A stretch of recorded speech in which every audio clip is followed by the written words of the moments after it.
Hello, welcome to another episode of Full Circle with me, Onyx.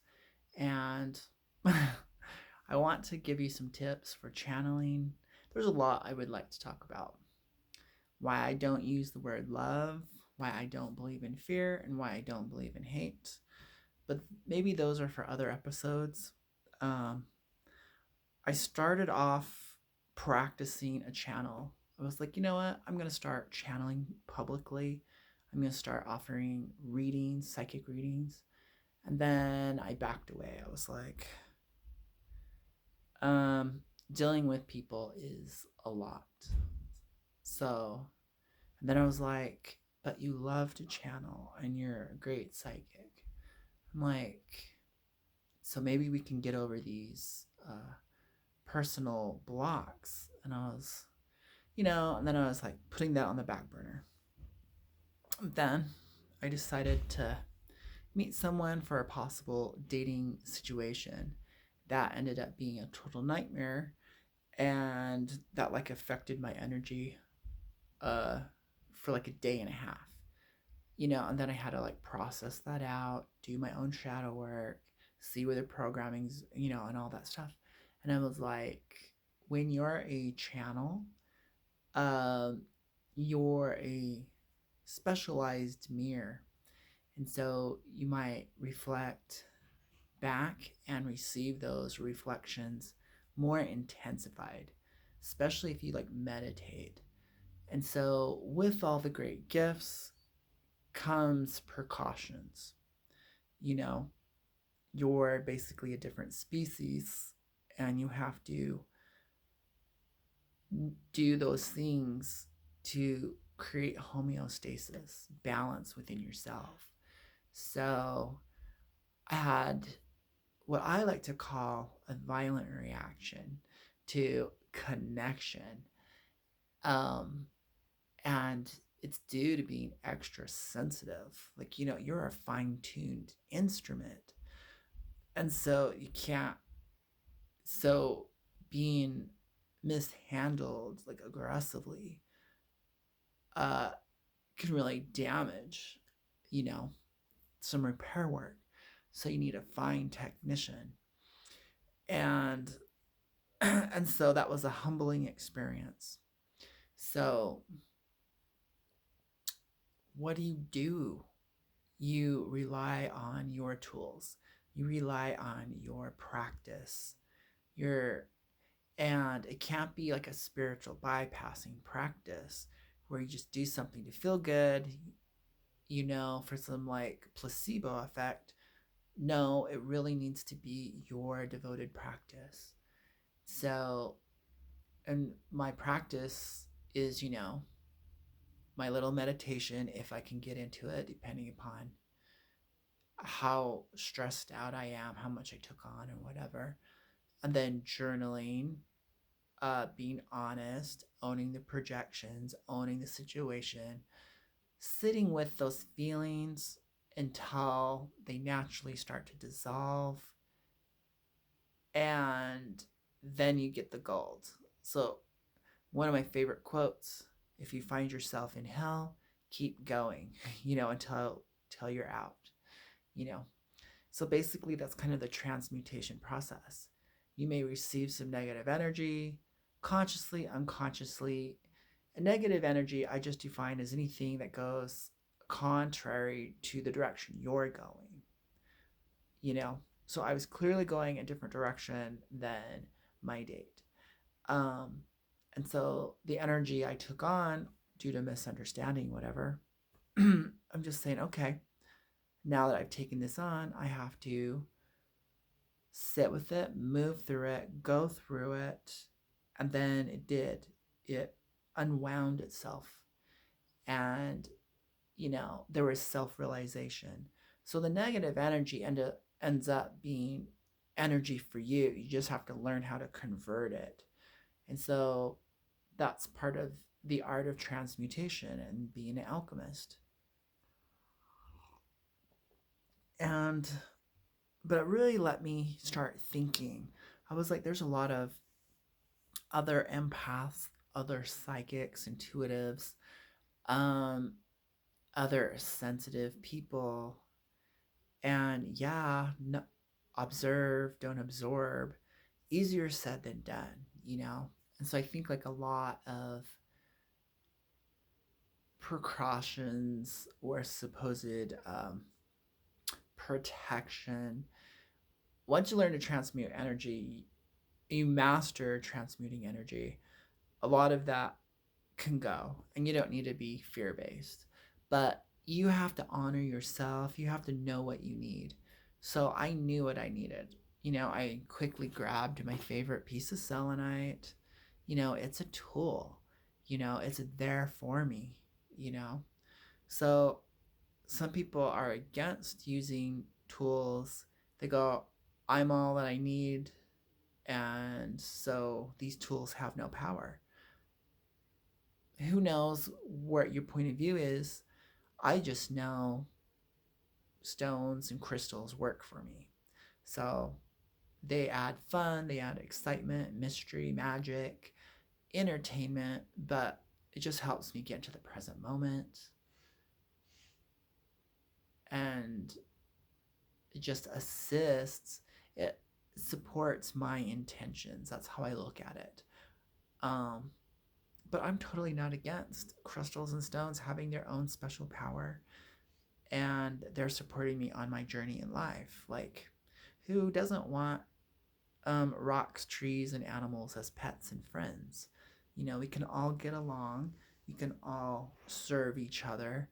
So I don't have a belief that crystals and stones are not, they don't have their own personality, they don't have their own special abilities, they don't have their own purpose in life. You know, I'm not against that. I don't think being a human being is anything greater or anything smaller than any other form of life. So I'll take all the support I can get. Um, but this just goes into really know yourself and really honor yourself. Because I think what goes on in the world at large is we just have so many interactions and there's so much in our face. uh we're bombarded and we don't realize how much we're taking on, that's just being dumped into our subconscious, dumped into our bodies, dumped into us. So I think most of our real problems is this overload of sensation, and it causes burnout, it causes being tired, fatigued, it causes depression, it causes anxiety. And no one's really looking at it and being honest and saying we're swimming in too much stimulation to the point where it's toxic. So, you know, the cure is take a retreat. You know, have a personal day, have a safe place, have your own little den, your own, spend quality time with yourself. That could be a nature walk. But this is the way to help drop all that extra tension. That's a way to drop your mind from going crazy, is simple solitude, which leads us kind of into channeling. Because what is meditation but enjoying the enjoyment of solitude? You know, you sit still, calm your body and your nervous system, you align yourself, and you kind of let it all go, let it all flow. And so the art of allowance is actually what calms it all. Allow the feelings, allow the thoughts, allow the intensity of the situation that happened or may happen. And through the allowance, it ebbs, it flows, it crashes, it storms, but then eventually calms down and transmutes on its own. What's yours is yours. What's theirs is theirs. And so you don't have to be like aggressive and defensive and resisting and afraid and adding another layer. It's kind of like swimming in quicksand. You struggle and you sink, but if you relax, you don't, or not as fast. So it's like when you get defensive and you start labeling it as negative energy and dangerous and bad and toxic, and you go into the hyper defense mode, uh, you quickly sink and you get consumed by the issue. So instead, I'm going to say just relax, calm down, and then when the mind is relaxed, you can actually focus. And so you can learn to focus intensely in a pleasurable way, not like an effort way. So I think these are some really great tips to the whole point of meditation and how meditation becomes a lifetime art that will support you in your channeling and spiritual and magical practices. And so when I'm stressed out, I do two types of meditation: sitting and channeling energy, and walking meditation. Sometimes I physically can't sit still. Sometimes it's just the wrong time of day, or sometimes I need fresh air and a new scenery. Get out of the monastery called your bedroom and go get some fresh air, see the world. So the rhythm of walking and concentrating on the rhythm that my body is making, and the oxygen clears garbage out, centers me, opens my mind, frees me, gives you that sensation of freedom, this unattached, and it does wonders. And then sometimes after, I'll then meditate. I do a seated meditation. And so meditation is a lifestyle practice, but it's kind of required when you want to go beyond the, I would say, the normal human range of psychic, magical, and spiritual abilities. So for the true person who is seeking ascension and beyond, meditation becomes required. There were points in my life where I'd meditate 3 times a day, meditate for a week, like I had like a meditation lifestyle. So, and it's not a chore. It's actually fun and thrilling and exciting, and it's an adventure. It's a different kind of adventure. But yeah, let's kind of move on because I wanted to go into some stuff about channeling. Yes, we're channeling all the time. You're channeling your personality all the time. You're channeling your moods, you're channeling your thoughts. So, but that's good and all, but the particular type of channeling I find myself doing is energy channeling. And what I would like to also do more of is channeling, messages from the divine, whether that comes from my particular personalized angel, or whether that comes from something else of a positive nature, obviously designed to help humanity. So be it. But the rules and the principles are the same. And everything I talked about in the beginning of this video plays into why I make this really important. You need to have sacred space. That could just be your bedroom all cleaned up and the energy set. So be conscious of the energy around you. Like if you really set up your energy space right, it should feel like a sanctuary. It should feel calm. It should feel therapeutic even. The vibrations should be supportive and uplifting. Therapeutic is what I really think. So you might need to have some grounding stones. You might have some high vibration crystals. You might have some candles lit and a nice smell that really works with your senses to create a sense of calm but clear. So we don't want sleepy, we want clarity. And when things are like chaotic and disturbing, like a messy room or extra loud noises coming from another room, uh, or over energized pets and people around you, uh, that can really kind of like create static in your room, in your sacred space. If your space is set up really well, that space becomes a specialized container that can hold more of that energy that you're wishing to channel through you or with you, or it can hold it where your physical body doesn't have to, where your mind doesn't have to so much. So one reason why people actually use a crystal ball or something like that, a giant stone, is because if the energy you're channeling is greater than your human being self, it can absorb, hold, and contain that energy without frying you physically, and you're being fried when you feel spacey.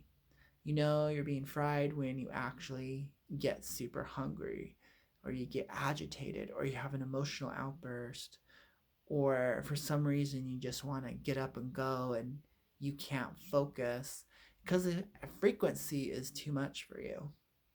So, frequency, raising your vibration, is really important, but also learning how to hold a vibration for an extended period of time. This is where practice becomes important. You should be able to hold it physically without any tools, and then also maybe use some supporting tools to see the difference. Like when you're holding a crystal or a rock, how that may help you ground in and anchor in more of that energy, and that, or sharpen that focus, and then also your space.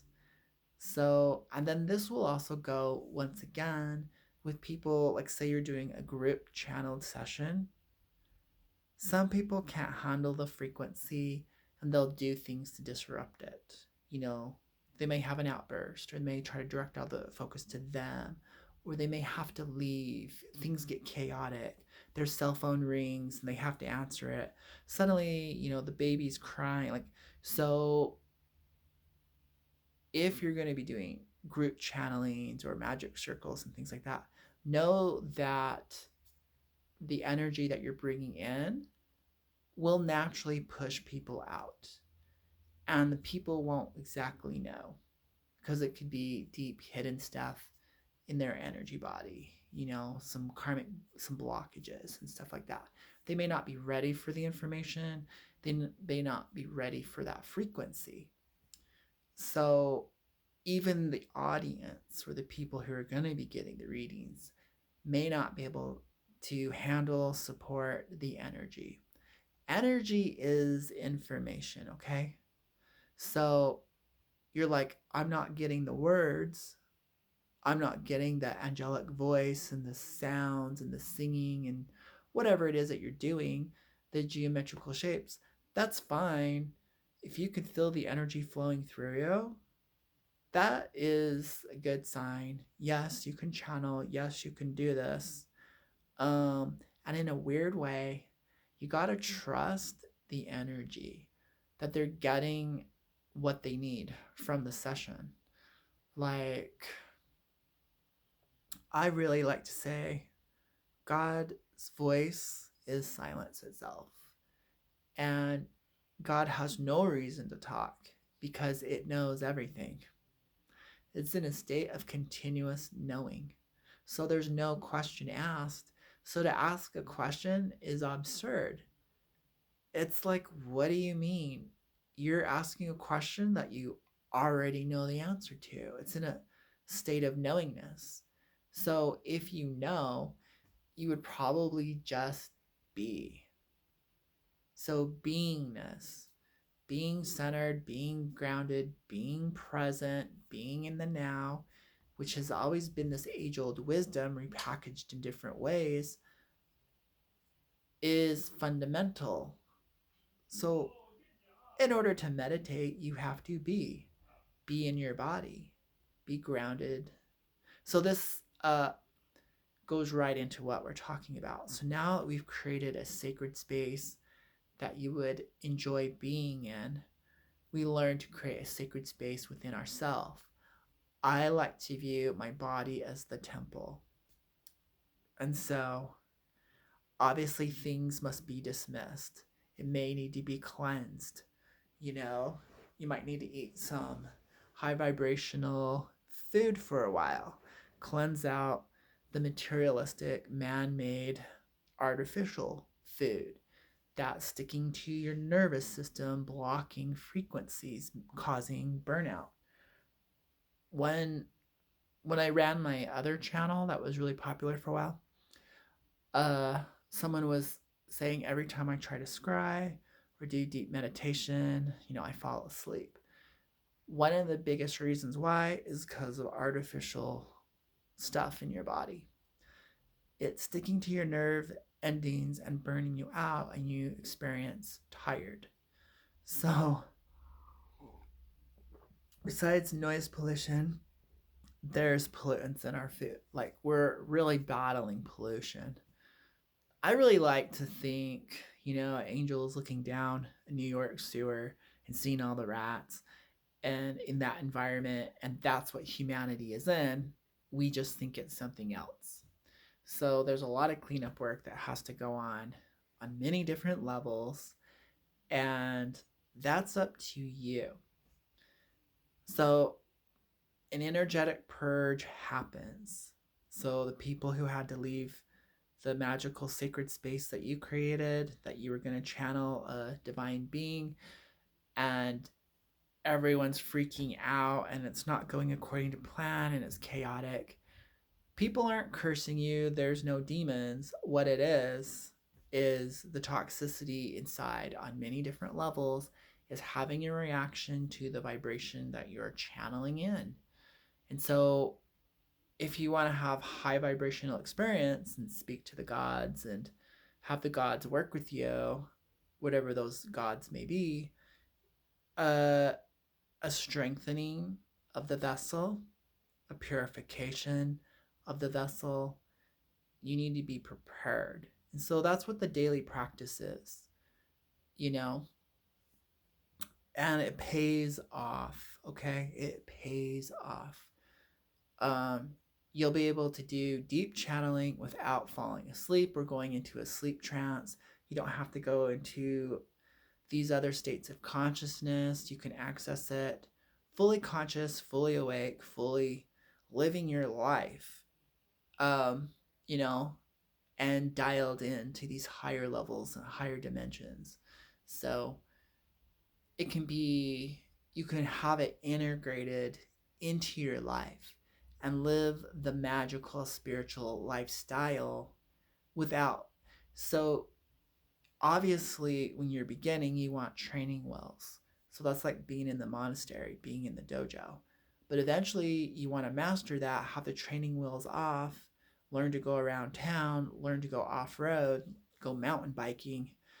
And so this is the level. You want to live integrated, So a lot of people call it, I don't know what they call it anymore.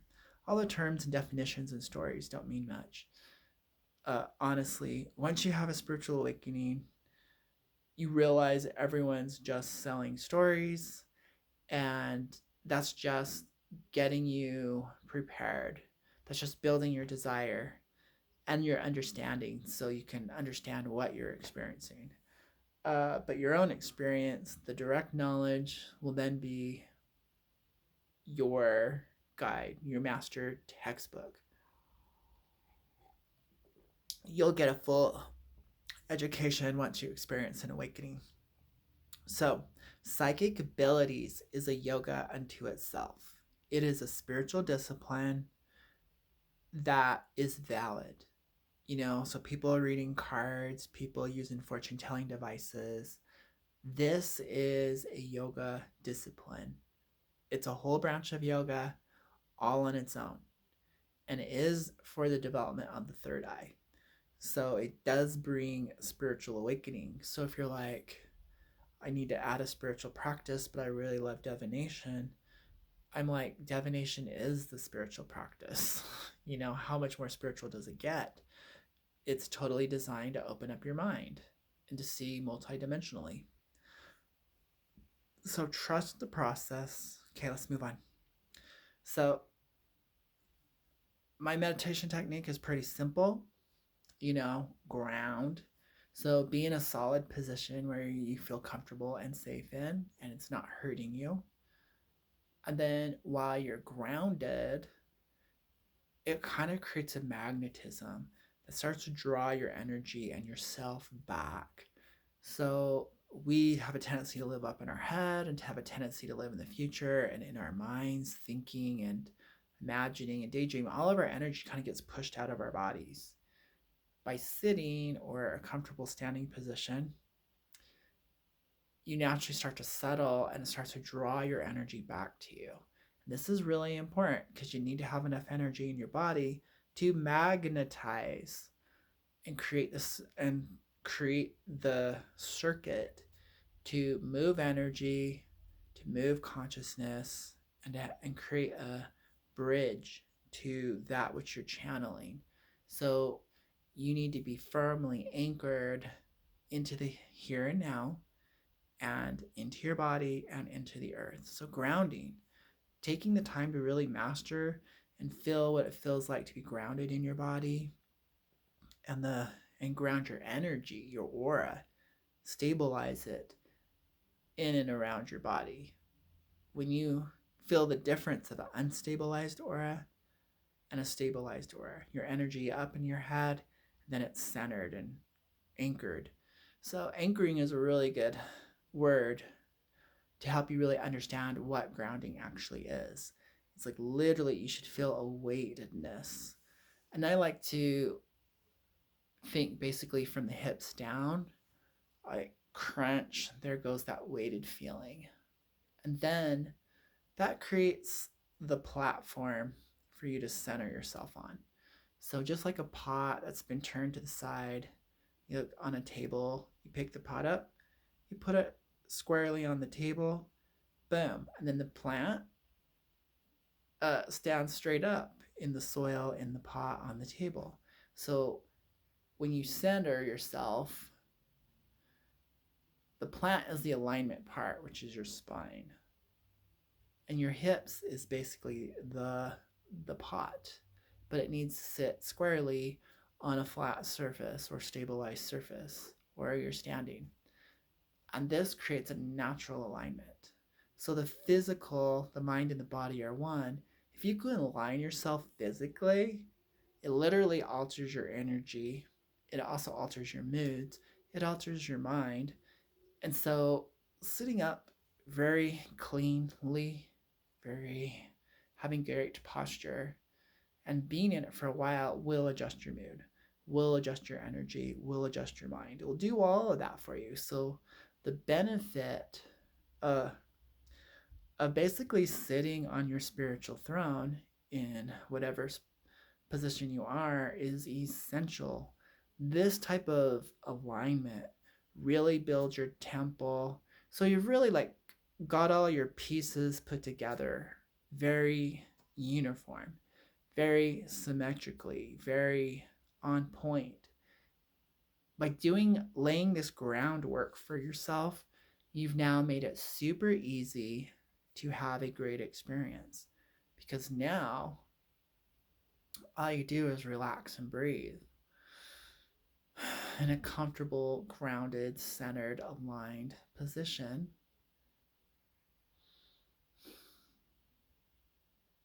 Now we open up our energy. We open up our heart. We open up our mind. And this is receiver mode.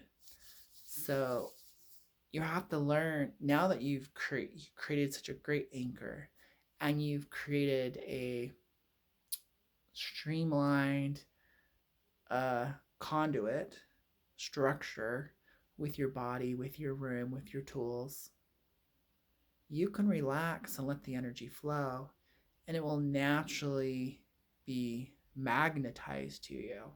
So you'll be able to conduct the energy. So I'm basically telling you how I do a Heaven's Needle meditation. And I've been telling you in so many different ways how I do Heaven's Needle meditation that I've been doing for over 20 years. That has opened so many doors for me. mm.